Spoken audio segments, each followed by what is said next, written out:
Assalamualaikum warahmatullahi wabarakatuh. Perkenalkan, kami dari kelompok 3 akan menyampaikan tentang sistem arsitektur. Dengan saya sendiri, Aditya Wahyu Laksana, NPM G1A017048. Perkenalkan, nama saya Muhammad Hamka, NPM G1A015005. Ya, Habib Abdul Aziz dengan NPM G1A017028.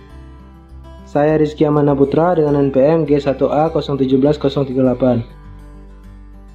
Saya Renaldi Rama Faisal dengan NPM G1A017064. Oke, itulah perkenalan dari kelompok kami. Lanjut ke arsitektur sistem. Pengertian sistem arsitektur. Sistem arsitektur adalah model konseptual yang mendefinisikan struktur, perilaku, dan pandangan lebih dari suatu sistem. Sebuah deskripsi arsitektur adalah deskripsi formal dan representasi dari suatu sistem yang diselenggarakan dengan cara yang mendukung penalaran tentang struktur dari sistem.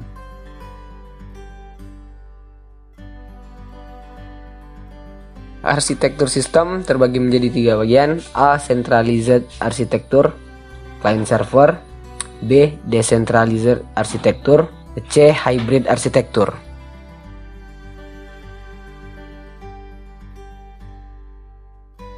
Organisasi terpusat.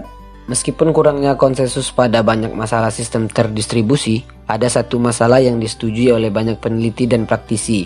Berpikir dalam istilah klien yang meminta layanan dari server membantu memahami dan mengelola kompleksitas sistem terdistribusi.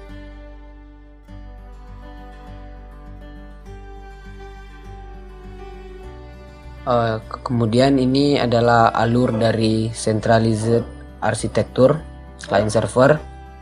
Client server unggul dalam kecepatan dan mendukung jaringan besar. Kekurangan terdapat pada sisi setup yang cukup kompleks, biaya tinggi, dan membutuhkan sumber daya manusia yang handal untuk mengelola. Pada model client server terdapat perilaku yang biasa disebut request reply behavior.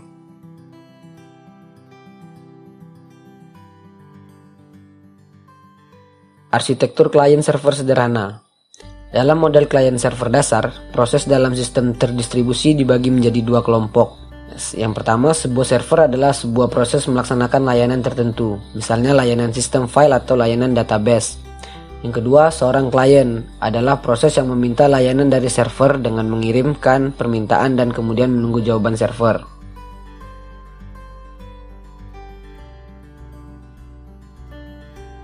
Model arsitektur.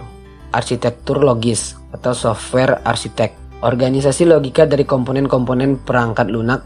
Komponen yang dimaksud berupa unit modular berupa interface yang dapat diproses di sistem yang berbeda. Terdapat jenis model arsitektur logis. Yang pertama ada layered arsitektur, object based arsitektur, data center arsitektur, event based arsitektur. Selanjutnya ada arsitektur fisik atau sistem arsitektur, itu peletakan mesin, peletakan komponen perangkat lunak pada mesin sesungguhnya.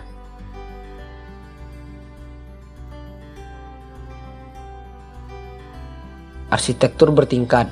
Perbedaan menjadi 3 tingkat logis sebagaimana dibahas sejauh ini, menyarankan sejumlah kemungkinan untuk mendistribusikan secara fisik aplikasi server klien di beberapa mesin. Organisasi yang paling sederhana adalah memiliki hanya 2 jenis mesin. Yang pertama, mesin klien yang hanya berisi program yang mengimplementasikan antar muka pengguna level. Yang kedua, mesin server yang berisi sisanya, yaitu program yang mengimplementasikan pemrosesan dan level data.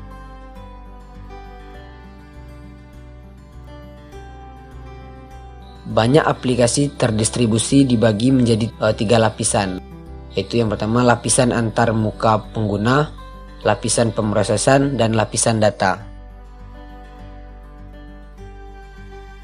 Komunikasi antara klien dan server dapat diimplementasikan dengan menggunakan protokol tanpa sambungan sederhana ketika jaringan yang mendasarinya cukup andal seperti di banyak jaringan area lokal.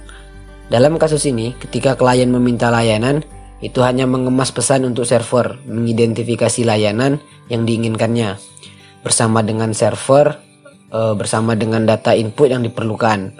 Pesan tersebut kemudian dikirim ke server. Yang terakhir pada gilirannya akan selalu menunggu permintaan yang masuk kemudian memprosesnya dan mengemas hasilnya dalam pesan balasan yang kemudian dikirim ke klien.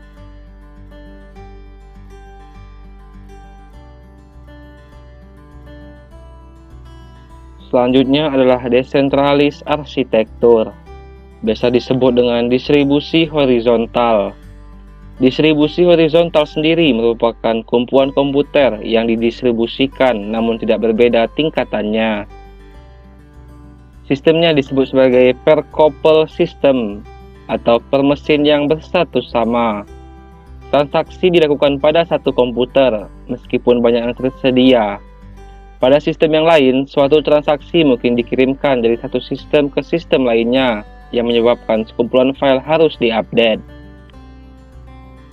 Ciri-ciri dari distribusi horizontal yang pertama adalah mempunyai status dan level yang sama. Yang kedua adalah transaksi mungkin hanya dilakukan oleh satu prosesor, meskipun banyak prosesor yang tersedia. Contohnya adalah LAN server. Pada arsitektur ini, secara fisik terpisah, namun secara logis memiliki fungsi level yang sama, di mana setiap mesin memproses bagiannya sendiri, kemudian melakukan balance terhadap hasil proses. Pada bagian ini kita akan melihat kelas arsitektur sistem modern yang mendukung distribusi horizontal yang dikenal sebagai sistem peer-to-peer. Jaringan peer-to-peer atau P2P adalah suatu model komunikasi dua arah antar pengguna PC melalui jaringan komputer atau internet tanpa melalui sebuah server. Dalam model ini, tiap pesertanya memiliki kapabilitas yang sama, dan tidak seorang pun dari peserta dapat mulai suatu sesi komunikasi tersendiri. Jaringan peer-to-peer merupakan salah satu model jaringan komputer yang terdiri dari dua atau beberapa komputer, di mana setiap stasiun atau komputer yang terdapat di dalam lingkungan jaringan tersebut bisa saling berbagi. Bahkan untuk membuat jaringan peer-to-peer dengan dua komputer, kita tidak perlu menggunakan hub atau switch, namun cukup menggunakan satu kabel UTP yang dipasangkan pada kartu jaringan masing-masing komputer. Karakteristik dari jaringan peer-to-peer antara lain tidak memiliki sebuah komputer yang berfungsi sebagai server terdedikasi. Setiap komputer dalam jaringan merupakan server dan sekaligus juga klien. Tidak adanya kontrol pada pengaturan keamanan jaringan. Dan yang terakhir, tidak memerlukan spesifikasi komputer yang setara untuk dapat terhubung dalam satu jaringan.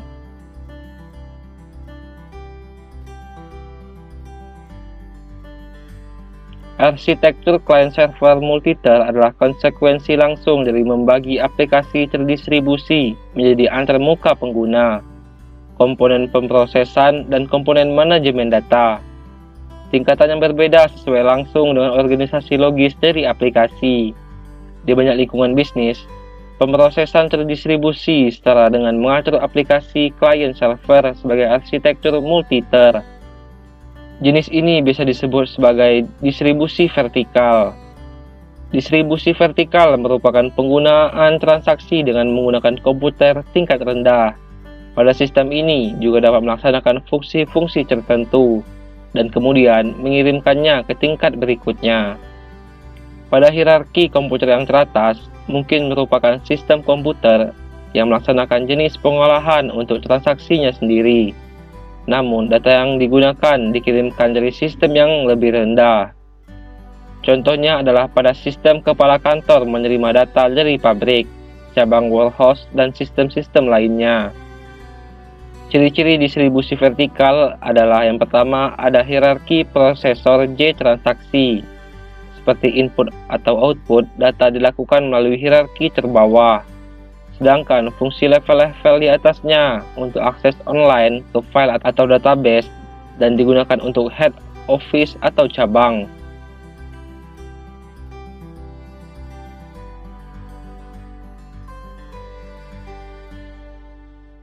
Ciri khas distribusi vertikal adalah bahwa hal itu dicapai dengan menempatkan komponen yang berbeda secara logis pada mesin yang berbeda. Istilah ini terkait dengan konsep fragmentasi vertikal seperti yang digunakan dalam database relasional terdistribusi, di mana ini berarti bahwa tabel dibagi menurut kolom dan kemudian didistribusikan ke beberapa mesin.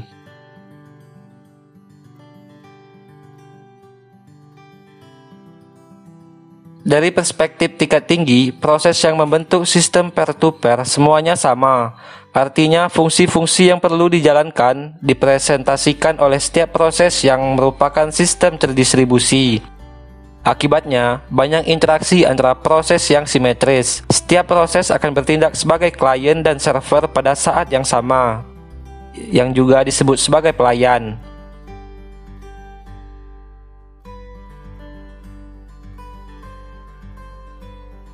Mengingat perilaku simetris ini, arsitektur peer-to-peer berkembang di sekitar pertanyaan bagaimana mengatur proses dalam jaringan overlay, di mana node dibentuk oleh proses dan tautan mewakili saluran komunikasi yang mungkin atau sering direalisasikan sebagai koneksi TCP. Jaringan overlay adalah jaringan komputer yang berada di atas jaringan lainnya. Node dalam jaringan overlay dapat dianggap terhubung oleh tautan virtual atau logis, yang masing-masing berhubungan dengan jalur, mungkin melalui banyak tautan fisik di jaringan yang mendasarinya. Misalnya, sistem terdistribusi seperti jaringan peer-to-peer dan aplikasi client-server adalah jaringan overlay, karena node mereka berjalan di atas internet. Internet pada awalnya dibangun sebagai overlay atas jaringan telepon, sedangkan saat ini melalui munculnya VoIP, jaringan telepon semakin berubah menjadi jaringan overlay yang dibangun di atas internet.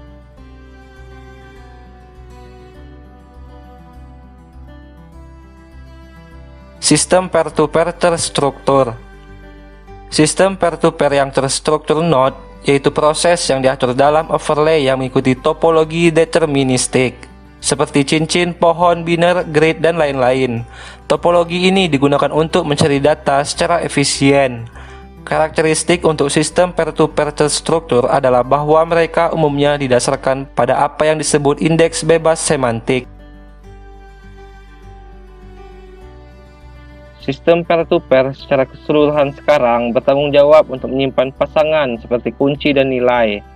Untuk tujuan ini, setiap node diberi pengenal dari set yang sama, jadi semua nilai hash yang mungkin, dan setiap node bertanggung jawab untuk menyimpan data yang terkait dengan subset tertentu dari kuncinya. Intinya, sistem ini terlihat menerapkan tabel hash terdistribusi, yang umumnya disingkat menjadi DHT. Tabel hash terdistribusi atau DHT adalah sistem terdistribusi yang menyediakan layanan pencarian yang mirip dengan tabel hash. Pasangan nilai kunci disimpan dalam DHT dan setiap node yang berpartisipasi dapat secara efisien mengambil nilai yang terkait dengan kunci tertentu. Keuntungan dari DHT adalah bahwa node dapat ditambahkan atau dihapus dengan sedikit kerja keras untuk mendistribusikan ulang kunci. Kunci adalah pengenal unik yang memetakan ke nilai tertentu yang dapat berupa apa saja mulai dari alamat, dokumen, hingga data arbitrer. Tanggung jawab untuk menjaga pemetaan dari kunci ke nilai distribusi di antara node sedemikian rupa sehingga perubahan dalam kumpulan peserta menyebabkan gangguan minimal. Hal ini memungkinkan DHT untuk menskalakan ke sejumlah besar node dan untuk menangani kedatangan, keberangkatan, dan kegagalan node yang berkelanjutan.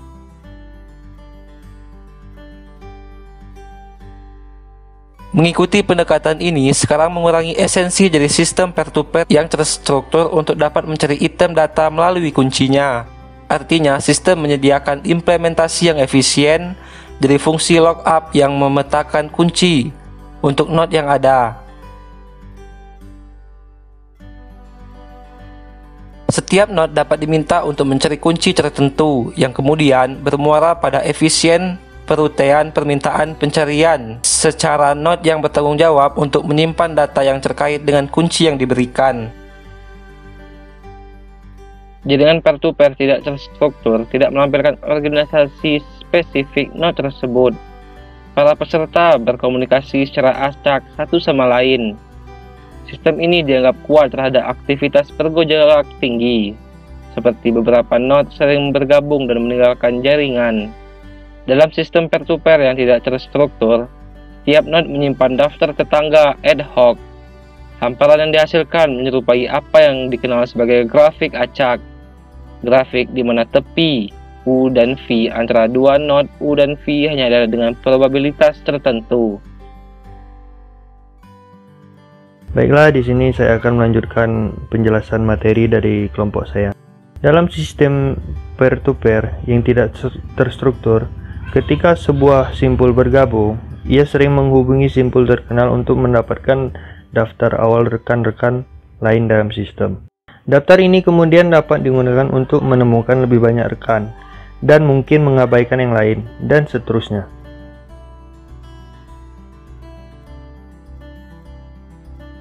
Kemudian ada flooding.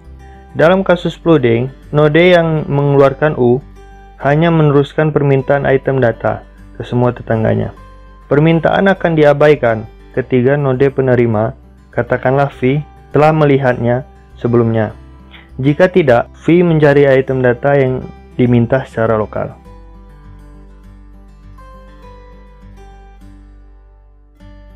Jika V memiliki data yang dibutuhkan, dapat baik merespon langsung ke node penerbitan U atau mengirim kembali ke forwarder asli yang kemudian akan kembali ke aslinya.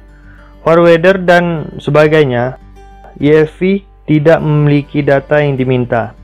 Itu meneruskan permintaan ke semua tetangganya sendiri. Flooding bisa sangat mahal.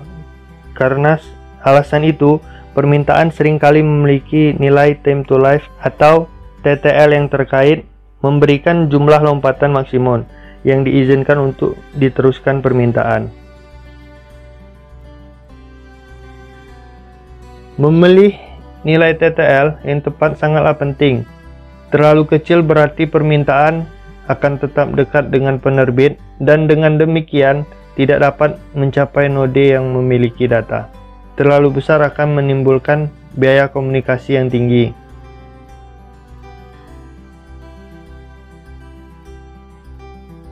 Sebagai alternatif untuk menyetel nilai TTL, node juga dapat memulai pencarian dengan nilai TTL awal 1, yang berarti node tersebut akan menanyakan tetangganya terlebih dahulu.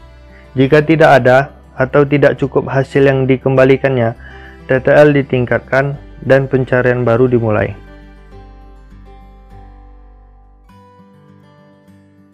Kemudian ada random walk. Di ujung lain dari spektrum pencarian, simpul yang mengeluarkan hujan hanya mencoba menemukan item data dengan menanyakan tetangga yang dipilih secara acak. Katakanlah V. Jika V tidak memiliki data, ia meneruskan permintaan ke salah satu dari yang secara acak tetangganya yang dipilih, dan seterusnya. Hasil dikenal sebagai random walk jelas. Random walk memberlakukan lebih sedikit lalu lintas jaringan, namun mungkin diperlukan waktu lebih lama sebelum node yang memiliki data yang diminta tercapai. Untuk mengurangi waktu tunggu, penerbit dapat memulai N jalan acak secara bersamaan.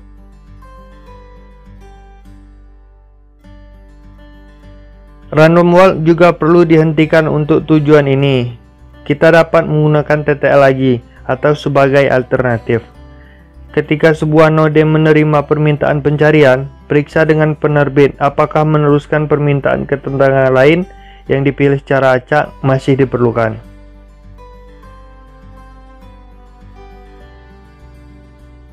Antara flooding dan random walk terdapat policy-based management. Misalnya node dapat memutuskan untuk melacak rekan yang merespon secara positif, secara efektif mengubahnya menjadi tetangga yang disukai untuk query yang berhasil. Selanjutnya, dalam random walk, probabilitas untuk bergerak naik maupun turun adalah sama. Random walk yang simetrik merupakan random walk yang mempunyai probabilitas yang sama untuk dua nilai yang berbeda. Random walk termasuk suatu proses stokastik yang bersifat diskret. Kemudian, gerak Browns merupakan sebuah proses stokastik yang bersifat kontinu dan sering disebut sebagai proses Wiener. Gerak Browns dapat dibentuk dari sebuah random walk yang simetrik, yaitu dengan mencari nilai limit dari distribusi random walk tersebut. Pencarian terdiri dari pemilihan simpul berulang kali secara acak sampai item ditemukan. Jika P dalam kurung K adalah probabilitas item tersebut ditemukan setelah K upaya, kita memiliki rumus sebagai berikut. Selanjutnya, misalkan ukuran pencarian rata-rata S adalah jumlah node yang diharapkan yang perlu diselidiki sebelum menemukan item data yang diminta, seperti rumus berikut. Contoh,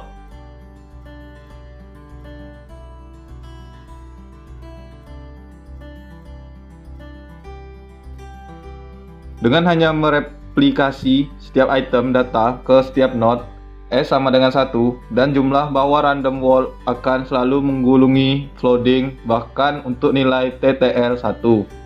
Namun, yang lebih realistis adalah mengasumsikan bahwa R atau N relatif rendah, seperti 0,1%, yang berarti bahwa ukuran penelusuran rata-rata adalah sekitar 1000 node.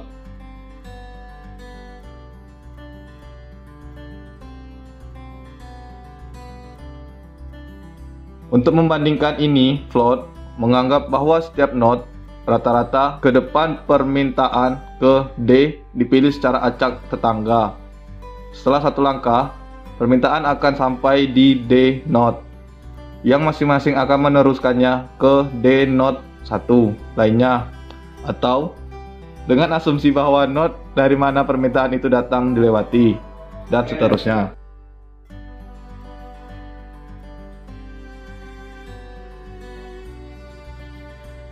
Dengan kata lain, setelah K langkah dan dengan mempertimbangkan bahwa sebuah node dapat menerima permintaan lebih dari satu kali, ketika akan mencapai atau paling banyak RK sama dengan D dalam kurung D kurang 1 kurung K kurang 1 node. Berbagai penelitian menunjukkan bahwa RK adalah perkiraan yang baik untuk jumlah node sebenarnya yang dicapai, selama kita hanya memiliki beberapa langkah flooding.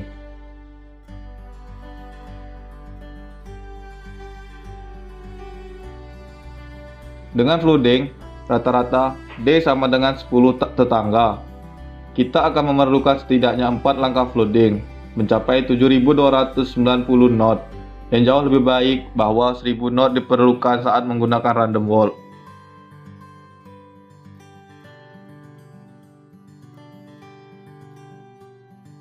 Hanya dengan D sama dengan 33, kita perlu menghubungi juga sekitar 1000 node dalam K sama dengan 2. Langkah flooding dengan memiliki R atau N, R, K lebih besar dari 1. Kelemahan yang jelas dari penerapan random wall adalah mungkin diperlukan waktu lebih lama sebelum jawaban dikembalikan. Selanjutnya, jaringan diatur secara hierarkis. Peer-to-peer yang terutama dalam sistem peer-to-peer yang tidak terstruktur menemukan item data yang relevan dapat menjadi masalah seiring dengan pertumbuhan jaringan. Alasan untuk masalah skalabilitas ini sederhana, karena tidak ada cara deterministik untuk merutekan permintaan pencarian ke item data tertentu. Pada dasarnya, satu-satunya teknik yang dapat digunakan node adalah mencari permintaan tersebut dengan cara flooding atau berjalan secara acak melalui jaringan. Sebagai alternatif, banyak sistem peer-to-peer telah mengusulkan untuk menggunakan node khusus yang memelihara indeks item data. Ada situasi lain di mana mengabaikan sifat simetris dari sistem peer-to-peer adalah masuk akal. Pertimbangkan kolaborasi node yang menawarkan sumber daya satu sama lain. Dalam banyak kasus, asosiasi antara weak peer dan super peer-nya tetap. Setiap kali peer yang lemah bergabung dengan jaringan, ia akan menempelkan ke salah satu super peer dan tetap terhubung sampai ia meninggalkan jaringan. Jelas, hal itu dilakukan agar proses panjang dengan ketersediaan yang tinggi. Untuk mengimbangi potensi perilaku tidak stabil dari super peer, skema cadangan dapat diterapkan, seperti memasangkan setiap super peer dengan yang lain dan membutuhkan peer yang lemah untuk melampirkan keduanya. Misalnya, dalam kolaboratif jaringan pengiriman konten atau CDN, node dapat menawarkan penyimpanan untuk menyimpan salinan dokumen web yang memungkinkan klien web mengakses halaman di sekitar, dan dengan demikian dapat mengaksesnya dengan cepat. Yang dibutuhkan adalah alat untuk mengetahui di mana dokumen dapat disimpan dengan baik. Dalam hal ini, memanfaatkan broker yang mengumpulkan data tentang penggunaan sumber daya dan ketersediaan untuk sejumlah node yang berdekatan akan memungkinkan untuk dengan cepat memilih node dengan sumber daya yang memadai.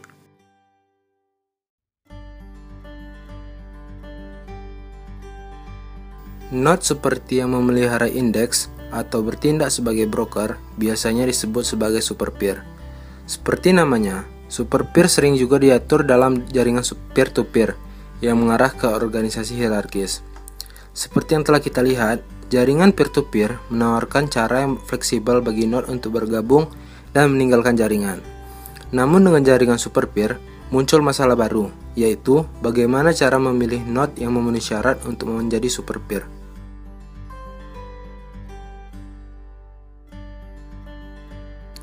Bisa kita lihat pada gambar. Gambar tersebut merupakan gambar organisasi hierarki dari node ke dalam jaringan super peer. Sedangkan node biasa disebut sebagai weak peer. Weak peer ini terhubung sebagai klien ke super peer. Semua komunikasi dari dan ke weak peer berlanjut melalui super peer. Setiap weak peer memiliki daftar alamat lokal dari super peer yang dapat dijangkau, yang biasa disebut dengan cache host. Kemudian selanjutnya arsitektur hybrid. Banyak sistem terdistribusi menggabungkan fitur arsitektural seperti yang telah ditemui di jaringan super peer.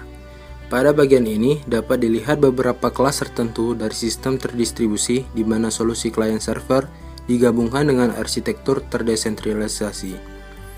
Tujuan edge server adalah melayani konten atau isi pada saat proses filtering dan fungsi transcoding. Selanjutnya, sistem server tepi. Kelas penting dari sistem terdistribusi yang diatur menurut arsitektur hybrid dibentuk oleh sistem server tepi.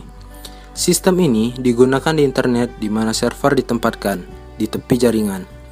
Tepi ini dibentuk oleh batas antara jaringan perusahaan dan internet yang sebenarnya.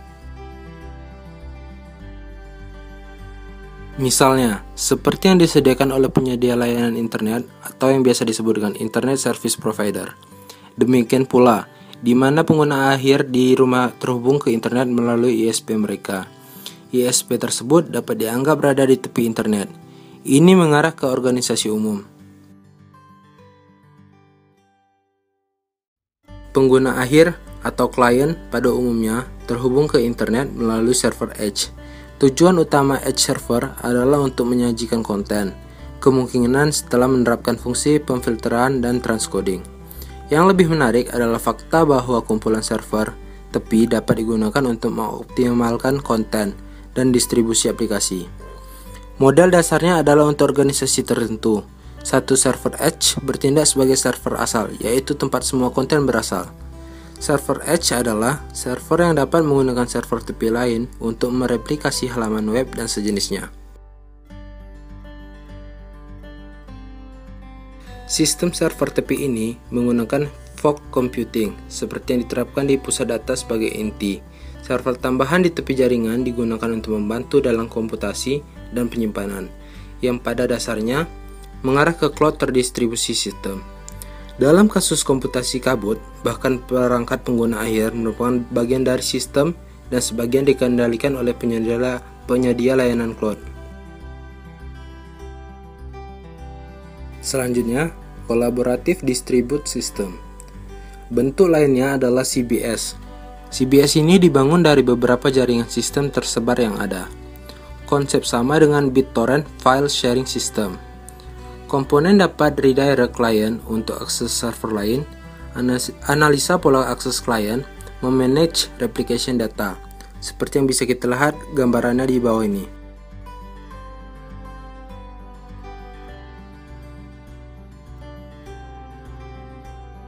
Dalam kebanyakan sistem file sharing, sebagian besar partisipan hanya mendownload file, tetapi hampir tidak ada berkontribusi. Hal ini yang biasa disebut dengan istilah free riding.